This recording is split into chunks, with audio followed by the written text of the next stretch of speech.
हमने बोला, हमने 3 केसेस की बात कर ली, ड्यू डेट ऑफ मैच्योरिटी की बात कर ली। हमने कहा कई बार ना बिल का रिन्यूएबल भी होता है, बिल रिन्यू करने के लिए बोला जाता है। रिन्यू का मतलब जैसे कि ये ए था ना हमारे एग्जाम्पल में, ये बी था, ठीक है। बी को पेमेंट करनी है ड्यू डेट पे,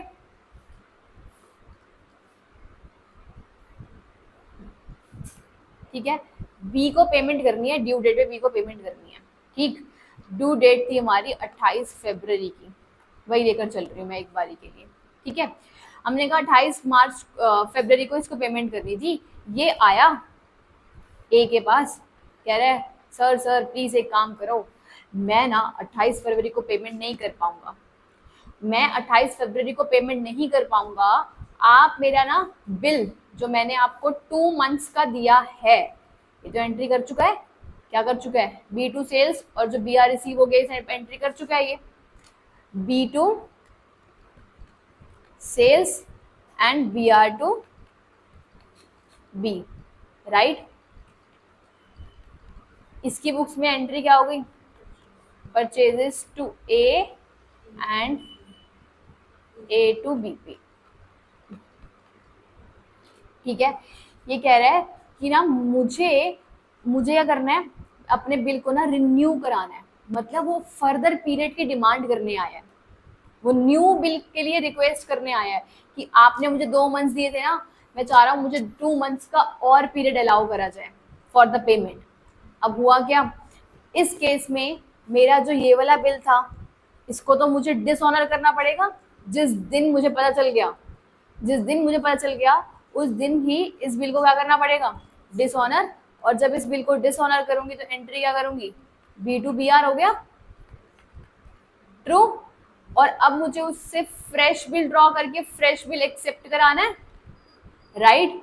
लेकिन आज अगर वो मुझसे 2 मंथ का फर्दर टाइम पीरियड मांग रहा है तो हम उससे इंटरेस्ट चार्ज करते हैं। क्या चार्ज करते हैं, इंटरेस्ट की चार्जेबिलिटी आ जाएगी किसके ऊपर, इस ए के ऊपर, कि तुझे 10,000 का बिल था ना, तो आज 10,000 पे नहीं, तू अगर सपोज कर 28 फरवरी को खत्म होना था, है ना, लेकिन तू फर्दर 2 मंथ्स मांग रहा है, फर्दर 2 मंथ्स मांग रहा है, तो बोलेंगे 10,000 के ऊपर सपोज करो 2 महीने मांग रहा है, percentage rate of interest given रहेगा क्वेश्चन में, ठीक है।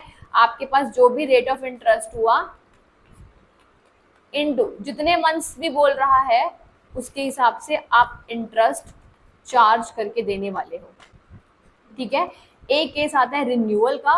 रिन्यू में क्या होता है, जब हमारे पास वो पर्सन खुद आया और कह रहा है कि मुझे फर्दर टाइम पीरियड रिक्वायर्ड है ना, मुझे फर्दर टाइम पीरियड रिक्वायर्ड है।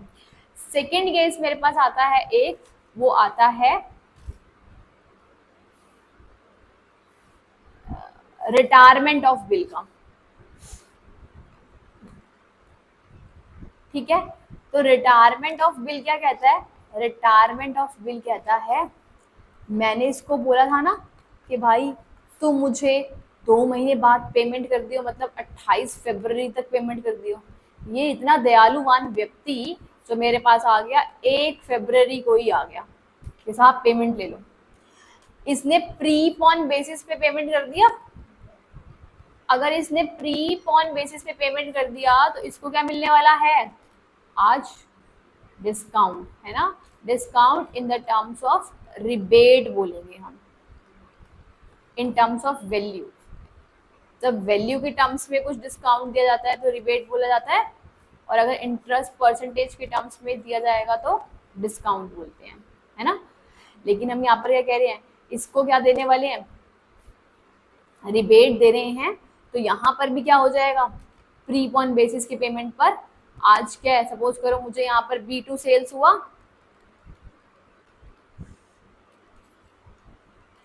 हमने नेक्स्ट करी BR2, बी एंट्री करी, नेक्स्ट एंट्री क्या होगी, कैश मुझे प्री पॉन बेसिस में मिल गया, सपोज करो ये 10,000 का था, तो कैश अकाउंट डेबिट, हमने बोला तेरे को रिबेट दे देंगे, पैसे मिल जाते तो कैश टू BR कर देते, आज इसको क्या करेंगे टू BR, तो 10,000 का ही खत्म हो जाएगा, जिस हिसाब से जितने टाइम पीरियड वो पहले बोल रहा होगा उतने टाइम पीरियड पहले उसका रिबेट निकाल कर, जैसे यहाँ पर सपोज करो 9,000 ही हमने लिया तो 1,000 का ये रिबेट का कैलकुलेशन करना पड़ेगा। बात समझ में आती है? एक हमारे पास क्या होता है रिटायर, जो कि पहले हो चुका तो डिस्काउंट दे देंगे, और अगर बाद में हुआ तो इंटरेस्ट को चार्ज कर लेंगे। ठीक है।